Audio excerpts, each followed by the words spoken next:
Diego Rivera contributes to shaping Mexican national identity with both the style and the subject of his 1915 Zapatista landscape. The Cubist style, married with a uniquely Mexican subject, offers a portrait of Mexico's revolutionary chaos.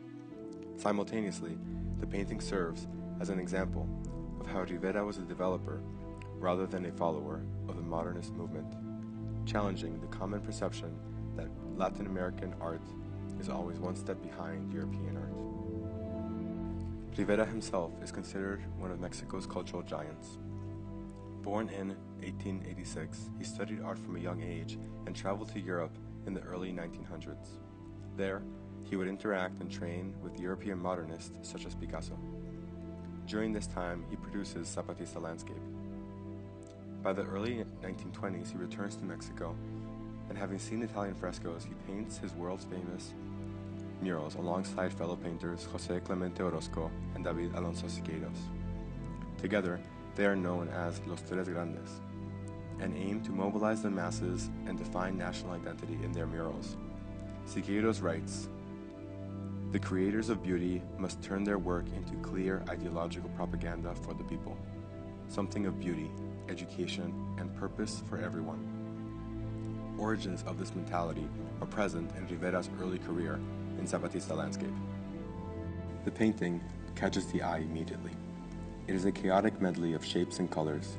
The style is distinctly Cubist, as it merely hints, rather than defines, objects. Some of these objects present are the black and gray sombrero at the top, a belt at the bottom, a patterned cloth towards the left, and a rifle spanning the height of the composition.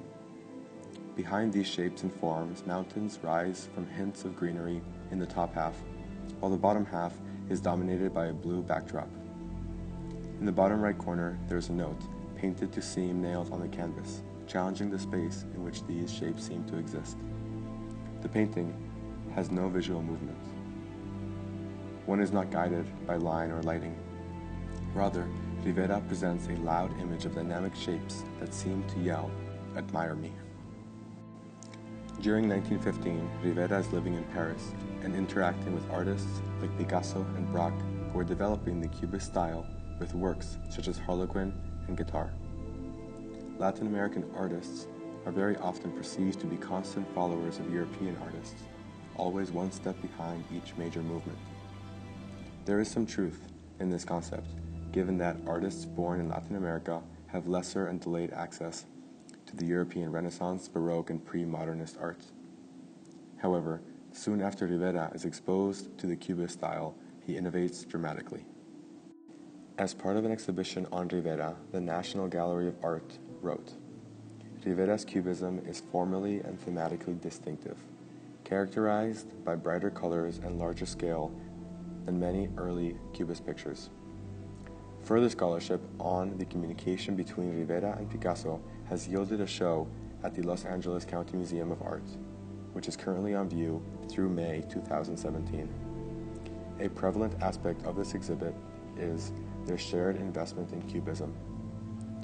Another distinctive element of Rivera's Cubism that sets him apart from the work of European modernists is the political charge he inserts to his painting. This leads to the crux of this video, Rivera's definition of Mexican identity in 1915. In this year, Mexico is in the midst of a revolution, which spanned from 1910 to 1920. In short, the revolution was prompted by an awful 35-year reign under Porfirio Diaz, who was deposed by Francisco Madero. When Madero did not enact change quickly enough, rebel groups of lower classes rose up violently, led by Pancho Villa, Emiliano Zapata, and others. Paradoxically, Rivera was absent from Mexico during the entire revolution. He learned about his country through the novelist and journalist Martín Luis Guzmán, who wrote to Rivera, but also traveled back and forth between Mexico and Europe. Rivera does not lose his Mexican identity while he is abroad. In fact, he comments, "My Cubist paintings are my most Mexican." So, what makes his Cubism, specifically Zapatista landscape, so Mexican? What national identity is he presenting? The objects pointed out earlier are symbols closely tied to the revolution.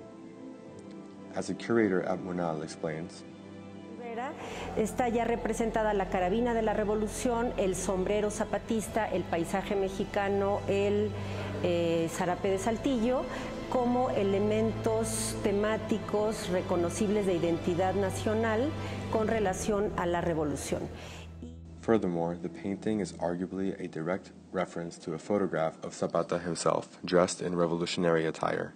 Both the painting and the photograph include a sombrero, a rifle, and the pattern fabric known as zarape de Saltillo. This kind of fabric has a long ambiguous history, but has been an image closely tied with the Mexican independence.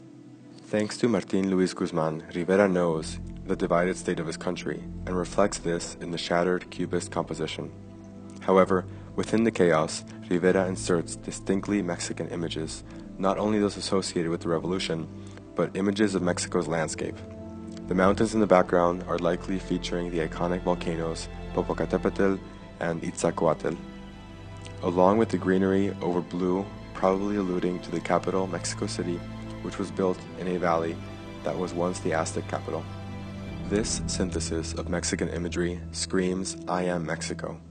It serves as a portrait of Mexico in a time of severe turbulence, but Mexico nonetheless. Rivera himself would eventually say Zapatista landscape is probably the most faithful expression of my Mexican mood that I have ever achieved. Rivera called it mi trofeo mexicano, my Mexican trophy. Finally, the original title of the work was not Zapatista landscape, rather El Guerrillero, the guerrilla, suggesting the work is a portrait of a peasant revolutionary soldier, armed with the images of Mexican identity. Rivera presents, on the same canvas, the revolutionary soldier and the image of Mexico itself, which are, in his view, one and the same.